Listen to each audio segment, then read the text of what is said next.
All right, folks, so it's that time of year where we have to remove all of the hay bedding out of our barn. I call it a barn. We haven't finished the barn yet. We still have a roof to go. So we'll just call it the stalls. But I had to get all of this hay out of the stalls because this time of year, we have a little issue with something called red bugs. I think the actual name is chiggers. I don't know what they call those around the rest of the country or around the world, but I'll put a little picture on a little side-by-side here. But these chiggers, or these red bugs as we call them, are very tiny, and they'll bed up in this hay, and they will just infest it. And of course, once our babies come out and lay around or hang around or to get out of the sun and in the shade, they can just get eat up. Not only them, but they also eat up Jamie and I and Ellie when we come out. And they are hard to get rid of, folks. So it's really disgusting. It's really disgusting what they do. So I'm going to tell you. So the adults will actually bore a hole into your skin and they'll lay their eggs. Now, you can shower, you can bathe, but they don't come off in the water and you don't know you have them right away. By about day 2 or day 3, all of a sudden you have red bumps. Looks like chicken pox or maybe a breakout of pimples. I mean, and they're all over you. These things spread. And what's happening is they've laid their eggs, and check this out. The babies, that's right, the babies are eating they're living and they're eating on that flesh around that wound. It is the most disgusting thing ever, and they are hard to get rid of. So to make a long story short, it's already a long story, I know. To make a long story shorter, we have to take the tractor, and I will pull all of this bedding out. What I can't get with my tractor, I'll get with my pitchfork and my rake. It's gonna be a little bit of work. I'm gonna pile that hay up into a pile like I do all the other hay, and I will eventually start burning it off. What I'll do is I will replace the hay with pine bark. And so the pine bark and the cedar bark, don't ask me why, but the chiggers don't find it as good bedding. And so the animals can still lay in comfort, not be having to lay in the sand, yet they won't get infested with insects. Anyway, it's a part of the routine that we do every spring. This is the time of year. And so I got the tractor out this morning and I'm doing a little bit of work. So just thought I would let you in on what I'm doing. As you can see, I'm being monitored by Ernie. He's sitting there, and Petunia is laid up in her little shady spot. And that's actually all that's out here besides this little donkey in the back pasture. What are you doing, Ivy? Just checking everything out? All right, well, I'm gonna get back to work. All right, so the way this works, and I'm talking loud so you can hear me over the engine, is I pull my tractor up as far as I can, then I'll slowly put the blade down into the ground, and as I start backing up, it should grab that hay and help break it out.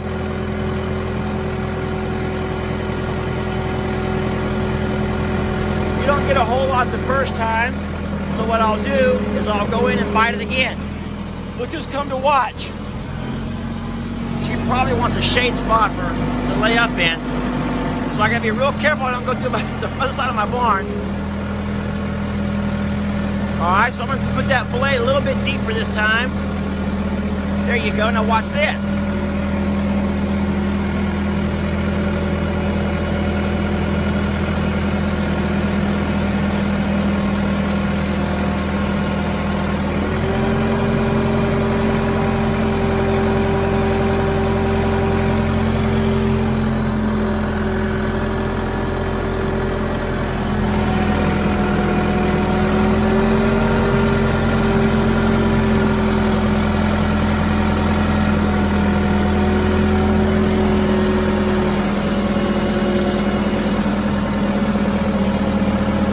That out, folks.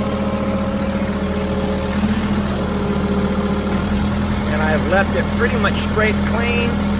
That stuff up in the corner that I can't reach, I'll just use my rake and my pitchfork to finish that up in a few minutes.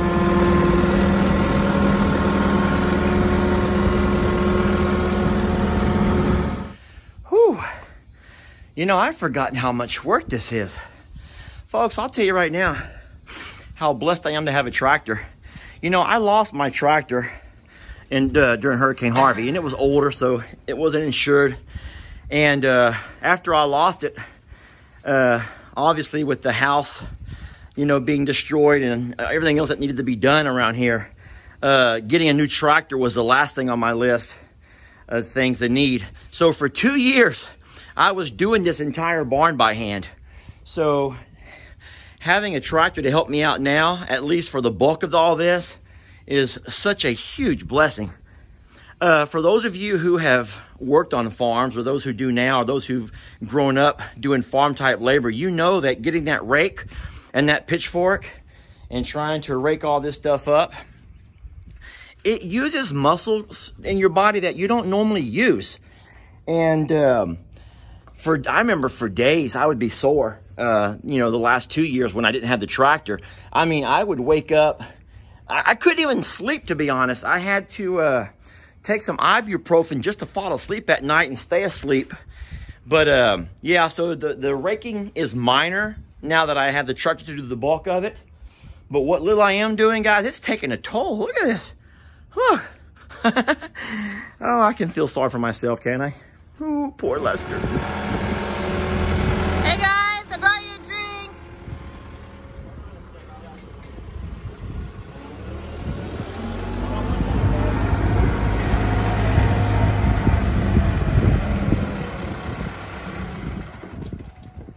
What do you think?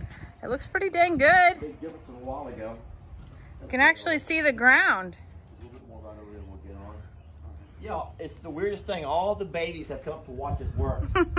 Hi, baby. It's the funniest thing. They would normally be off in the woods or off in the pastures grazing right now. Yeah. But because I'm working, they all want to come up and watch me work. Y'all want to watch Daddy work, huh? It's so fun to watch Daddy work for a change. So fun to watch me work. I like it. Watching Ellie work? It's I nice. like watching Ellie work. Why? Hey, I'm on the tractor. Ellie gets to have the rake. There ain't nothing better than that. Yeah, you were Oh, watch pretty, your foot there. you were Ooh, pretty I almost stepped on critical- that. Drink. Yeah. You were pretty critical of me on the tractor last time. You said that I was going slow on purpose. You see all these little babies around here? There's no way to be safe with you driving that tractor. I promise you that. Well, they're also not safe with Ringo. Oh my gosh. Annie, All right, back to work. your mangy little haircut. All right, the final step in this chore is to take these bags of shavings, which will not allow the red bugs to nest up in, and we're going to spread them out.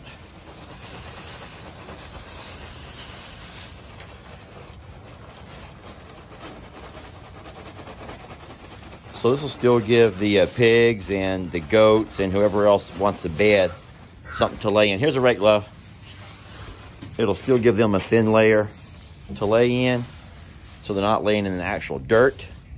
But these pine shavings and cedar shavings, they don't allow insects and stuff to bed up in them. So just one of our chores that we do every year. Looks good, babe. Well, I think it's funny that I've worked out here all day in the heat. Finally, the sun goes down. We're right here at sunset. Look at Annie and Ernie. It's right here. There's no sun. There's no heat. All the animals come together around, and Jamie comes out to help.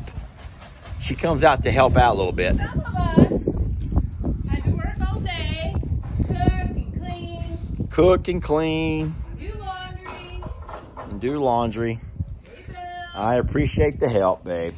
Don't get me wrong. I'm just giving you a hard time. So that's how it looks, folks. That's what we do. And so now the animals will have their bedding for the next several months. They'll have something soft to lay in without having to be in the dirt.